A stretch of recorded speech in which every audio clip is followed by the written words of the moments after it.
Hey, Jess. Hi, how are you? I was good until Kelly told me I'm perpetuating misogyny, but here we go. So what's up? All right, so my question is, how do I talk to my 5-year-old about lying while still making him feel like he can come to me and be believed and heard about anything that might be causing him problems? Oh, okay. While you're telling me the story, I'm going to look something up because a buddy of mine just texted me about this. All right, keep going. Yeah, so as a little background, This is amazing. I'm so excited about this. How cool is this? Okay, go for it. As a little background, I work from home, and my kids are mostly with grandparents. So I always have a little bit of a pulse of what's going on in the house, how things are being handled, everybody's mood. So I am lucky. I know that when he comes to me, that he's safe and he's not being hurt. So I don't know how to handle it when he comes to me and says, oh, Mom, no one's being nice to me. My little sister bit me, and Grandma punched me, or something wild like that. That is, I know, because I'm lucky and I have the background, that it's clearly coming from his active imagination. But I'm just not sure how to handle that and make him feel heard. And if he ever does have a big issue, or, God forbid, someone in authority is not treating him well, that he can come to me and be believed, but also teach him that he can't say that. Well, oof. So now you've gone and complicated things, Jess. Anytime a kid tells me somebody's hurting them, somebody's touching them inappropriately, somebody's hitting them, especially an adult, I always want the first words out of my mouth to be, I believe you. Right. If it is grandma's attacking her dragon on me, well, even then, that might be... here's where I always go with it. I believe you. Tell me more about that. Right. And then I'm going to ask for some more specifics. And then, very similar to how I respond with adults and college students when it comes to suicidal threat, right? Is, as your parent, I cannot allow anybody to hit you. And I'm going to have to go sit down with grandma and granddad, because this can't happen. And then there becomes an understanding of a consequence if you tell a story. And then sometimes a 5-year-old's old enough to begin to grasp what's real and what's not in a more concrete way than a 3rd or 4th grade. They're not fully there yet, but they're getting there. And there's a couple of books I'm going to recommend to you. That's what just me and my buddy, Dr. Lynn Jennings, from the med school there at Tech. We were just texting about this yesterday, 2 days ago. So I'm going to give you some books that you can read that would be age appropriate for a 5-year-old that y'all could read. But if it comes to physical violence, or if it comes to sexual inappropriateness, I want to sit down and have some more questions. So when you do that, you said your background lets you know this isn't true. Tell me more about that. Right. And that's the thing. And that's because it is, like he said it in that way. That's how I want to respond. I want to respond with, I believe you. But I also, and that's where I'm lucky, because I know that in this case, that wasn't exactly what happened, right? But how do you know that? Because I can kind of hear everything that's going on. But I still want him to.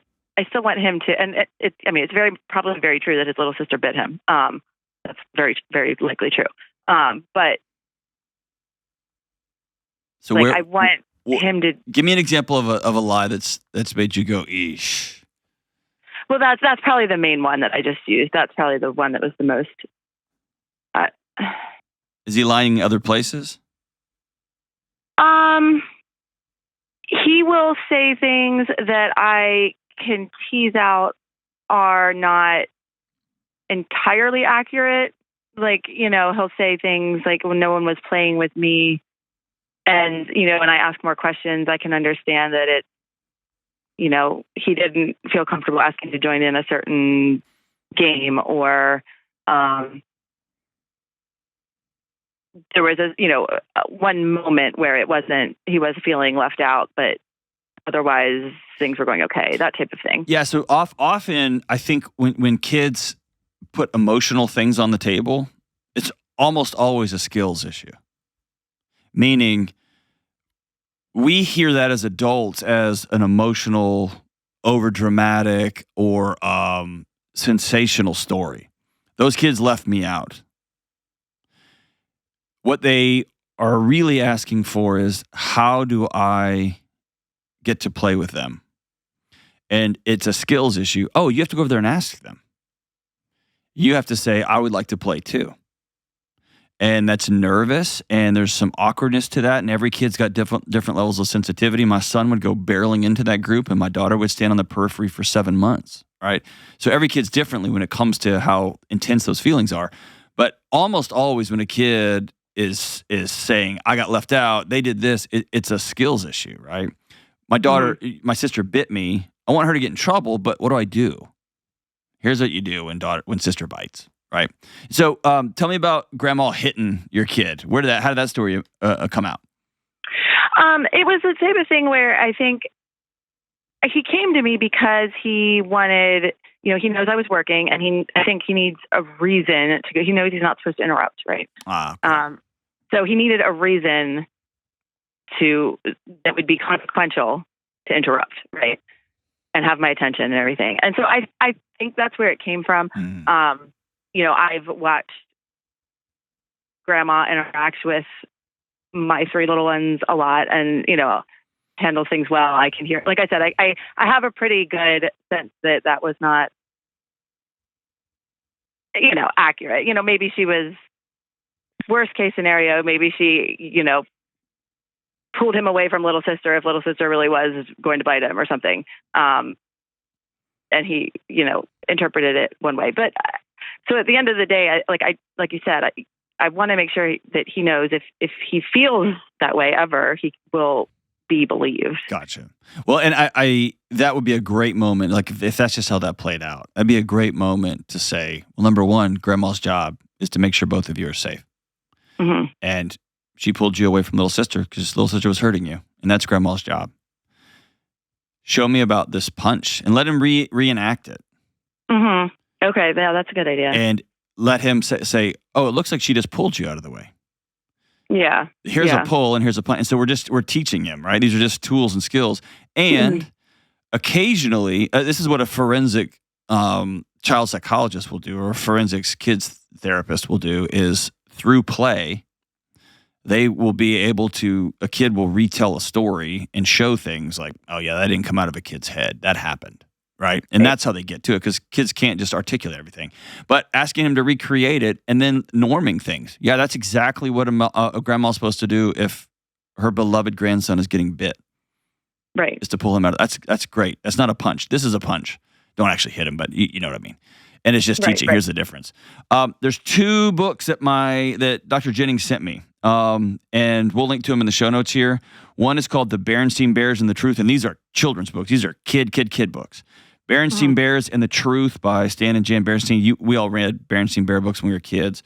And there's another one called What If Everybody Did That? And a follow-up for older kids, What If Everybody Said That? By Colleen Madden. I've never read any of these books, but I pretty much trust anything that Dr. Jennings tells me. And so she said these are great books for sitting down with a kid who is struggling with telling the truth.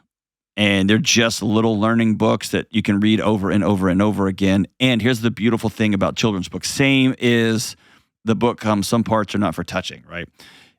It gives you a conversation that you can point back to if it comes up, Granddad kicked me in the face, Mom. And really, it's your child is trying to connect with you because he misses you and he knows this is a way you'll stop looking at the computer and stop working and engage him, right? So he's going to have an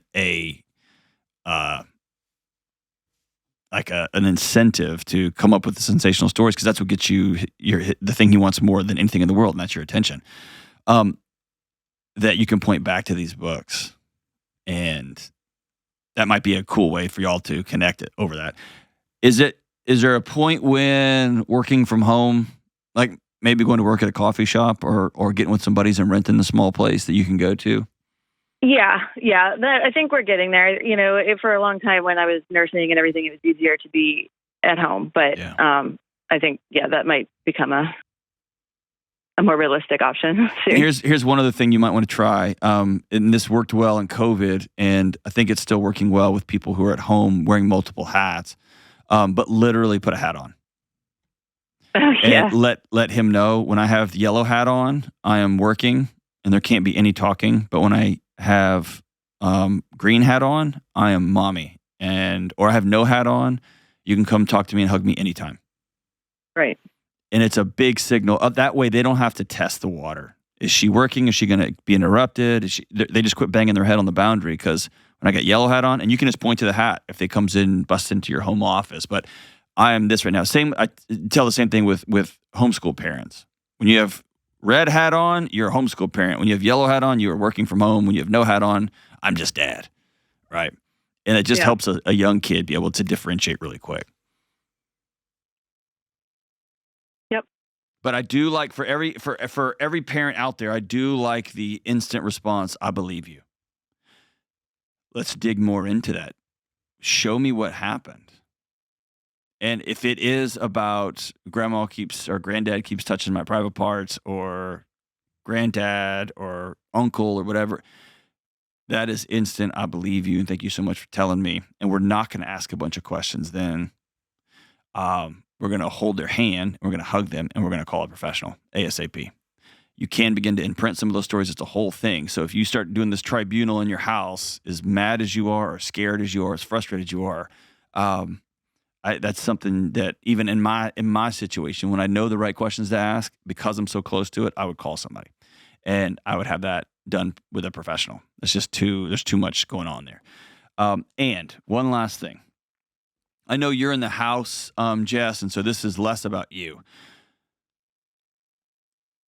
Most of abuse that happens is from somebody that everybody knows, whether it's a step parent, an uncle, a mom, or a dad, a grandparent. Most physical and emotional and sexual abuse is from somebody that people know. And absolutely, without question, the most common response is, I thought I can't. It's just this sense of guilt. Like, I can't believe I just put my kid with so-and-so. And so even if your first default setting is they would never, I'm telling you right now, they might. They might. I've been in too many of these heartbreaking situations where it's like, he would never. I could never imagine and parents let their guard down. And so if you have any inkling, in this situation, obviously, Jess, it's different because you're in the same house, you're in the same room. You might even have cameras that you're watching this stuff happen. Like, you're right there.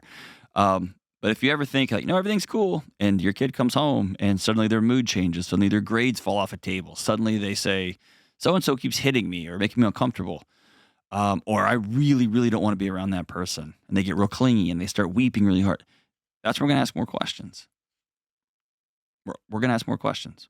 And I'm not going to be less vigilant just because they have a title like uncle, or they have a title like brother or sister, or they have a title of family member or friend. I'm going to be vigilant. So thank you so much for the call, Jess. That's really important.